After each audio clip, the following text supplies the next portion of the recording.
নমস্কার বন্ধুরা, আসছে 1 ফেব্রুয়ারি, মাঘ মাসের সেই পবিত্র দিন মাঘী পূর্ণিমা। কথিত আছে এই দিনে স্বয়ং দেবতারা মর্তে নেমে আসেন সাধারণ মানুষের বেশে। কিন্তু কেন এই দিনটি এত স্পেশাল? কেন এই দিন গঙ্গা স্নান বা দান ধ্যান করলে আমাদের জীবনের সমস্ত বাধা দূর হয়? আজকের ভিডিওতে আমরা গল্পের মাধ্যমে জানব মাঘী পূর্ণিমার মাহাত্ম্য এবং এই দিনটি আপনার ভাগ্য বদলাতে কি কি করতে পারেন। মাঘী পূর্ণিমার মাহাত্ম্য গল্পের মাধ্যমে। দেবতাদের মর্ত্য ভ্রমণ। পৌরাণিক কাহিনী অনুসারে মাঘী পূর্ণিমার দিন দেবতারা স্বর্গ থেকে পৃথিবীতে নেমে আসেন এবং পবিত্র নদীগুলোতে, বিশেষ করে গঙ্গায় স্নান করেন। তাই এই দিন নদীতে স্নান করলে দেবতাদের আশীর্বাদ সরাসরি পাওয়া যায়। বৌদ্ধ ধর্মের যোগসূত্র। বৌদ্ধ ধর্মাবলম্বীদের কাছেও এই দিনটি খুব গুরুত্বপূর্ণ। এই দিনেই ভগবান বুদ্ধ তার মহাপরিনির্বাণের কথা ঘোষণা করেছিলেন। তিনি শিখিয়েছিলেন জন্ম মৃত্যু প্রকৃতির নিয়ম, কিন্তু সৎকর্ম ও সাধনার মাধ্যমে মানুষ দুঃখ জয় করতে পারে। 2026 সালের তিথি ও সময়। তারিখ 1 ফেব্রুয়ারি 2026, রবিবার। তিথি শুরু 1 ফেব্রুয়ারি ভোর 5:55। তিথি শেষ 2 ফেব্রুয়ারি রাত 3:41। যেহেতু 1 তারিখেই সূর্যোদয়ের সময় পূর্ণিমা থাকছে, তাই এই দিনটি স্নান ও পুজোর জন্য প্রশস্ত। কি করলে ভালো হয়? পবিত্র স্নান। সম্ভব হলে গঙ্গায় বা কোনো পবিত্র নদীতে স্নান করুন। বাড়িতে স্নান করলে সামান্য গঙ্গাজল মিশিয়ে নিতে পারেন। দান ধ্যান। মাঘী পূর্ণিমায় তিল, কম্বল, অন্ন বা বস্ত্র দান করা অত্যন্ত শুভ। বলা হয় এই দিনে করা দান অক্ষয় পূর্ণ ফল দেয়। লক্ষ্মীনারায়ণ পুজো। এই দিন সন্ধ্যায় ঘিয়ের প্রদীপ জেলে মা লক্ষ্মী ও ভগবান বিষ্ণুর পুজো করুন। এটি সংসারে সুখ সমৃদ্ধি নিয়ে আসে। সত্যনারায়ণ কথা। অনেক পরিবারে এই দিন সত্যনারায়ণ পুজো করা হয়। এটি অত্যন্ত ফলদায়ক।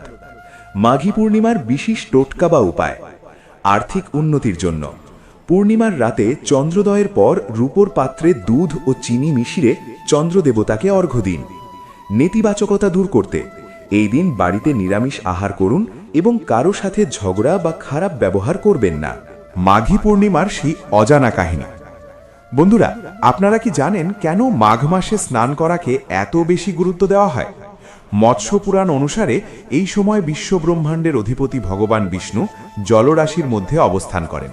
একটি পৌরাণিক কাহিনী আছে যে যখন দেবরাজ ইন্দ্র গৌতম মুনির অভিশাপে কলঙ্কিত হয়েছিলেন, তখন তিনি এই মাঘী পূর্ণিমাতেই গঙ্গা স্নান করে পাপমুক্ত হয়েছিলেন।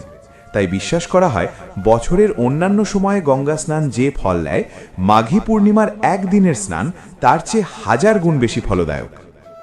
গ্রহ নক্ষত্রের প্রভাব ও রবিবারের মাহাত্ম্য। এবারের মাঘী পূর্ণিমা 1 ফেব্রুয়ারি, যা একটি রবিবার। জ্যোতিষশাস্ত্র অনুযায়ী রবিবার হল সূর্যের দিন। পূর্ণিমার চাঁদ এবং সূর্যের এই বিশেষ সংযোগ আপনার আত্মবিশ্বাস এবং সম্মান বৃদ্ধিতে সাহায্য করবে। যাদের কুণ্ডলিতে চন্দ্র বা সূর্যের দশা চলছে, তাদের জন্য এই দিনটি মানসিক শান্তি পাওয়ার সেরা সুযোগ। বাড়িতে থেকে যা করা একান্ত প্রয়োজন, এই পয়েন্টগুলো বুঝিয়ে বলুন। তুলসী তলায় প্রদীপ। পূর্ণিমার দিন সন্ধ্যায় তুলসী তলায় ঘিয়ের প্রদীপ জ্বালান এবং তুলসী গাছকে 7 বার প্রদক্ষিণ করুন। এতে বাস্তু দোষ দূর হয়। পিপল গাছ বা অশ্বত্থ গাছ পূজা। কথিত আছে পূর্ণিমার দিন অশ্বত্থ গাছে মা লক্ষ্মীর বাস থাকে। এদিন গাছে সামান্য জল এবং মিষ্টি নিবেদন করলে আর্থিক অভাব দূর হয়। পিতৃপুরুষের তর্পণ। মাঘী পূর্ণিমা পিতৃপুরুষদের আশীর্বাদ পাবারও দিন। স্নানের পর পূর্বপুরুষদের স্মরণে তিল মিশ্রিত জল অর্পণ করলে পরিবারের সুখ শান্তি বজায় থাকে। জীবনের দুঃখ কাটাতে 1 চিমটি তিলের উপায়। শাস্ত্রে বলা হয়েছে মাঘ মাসে তিলের গুরুত্ব অপরিসীম।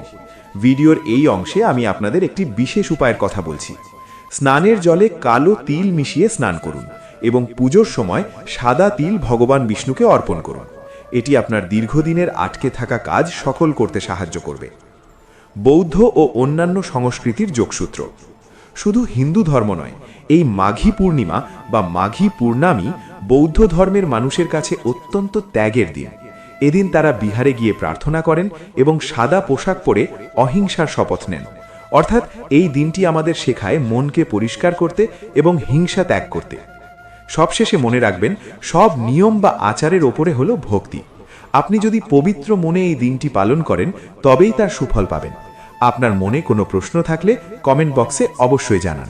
মাঘী পূর্ণিমার এই পবিত্র তিথি আপনাদের সকলের জীবনে আলো নিয়ে আসুক।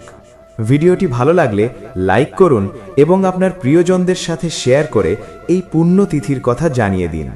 দেখা হবে পরের ভিডিওতে। ধন্যবাদ।